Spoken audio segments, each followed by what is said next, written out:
இந்தியாவிலேயே மிகவும் பரபரப்பாக இயங்கும் இந்திரா காந்தி சர்வதேச விமான நிலையத்தில் நாள் ஒன்றுக்கு 1500 விமானங்கள் இயக்கப்படுகின்றன.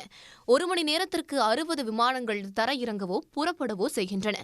இங்கு ஏர் டிராபிக் கண்ட்ரோல் எனப்படும் விமான போக்குவரத்து கட்டுப்பாட்டு அமைப்பில் நேற்று மாலை தொழில்நுட்ப கோளாறு ஏற்பட்டது. இதனால் விமானங்களின் இயக்க செயல்பாடுகள் தொடர்பான சமிக்ஞைகள் கட்டுப்பாட்டு அறைக்கு தானியங்கி அடிப்படையில் கிடைக்கப்பெறவில்லை.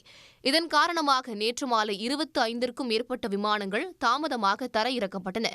தொழில்நுட்ப கோளாறு தற்காலிகமாக சரி செய்யப்பட்ட நிலையில் இன்று அதிகாலை 5 மணி தொடங்கி மீண்டும் ஏற்பட்ட தொழில்நுட்ப சிக்கலால் 100க்கும் மேற்பட்ட விமானங்கள் தரையிறக்கப்படவில்லை. புறப்படவிருந்த விமானங்களும் நிலையத்திலேயே நிறுத்தப்பட்டிருப்பதால் இட நெருக்கடி காரணமாக டெல்லி வான்பரப்பில் 100க்கும் மேற்பட்ட விமானங்கள் வட்டமடிப்பதாக நிலைய அதிகாரிகள் தெரிவித்திருக்கின்றனர்.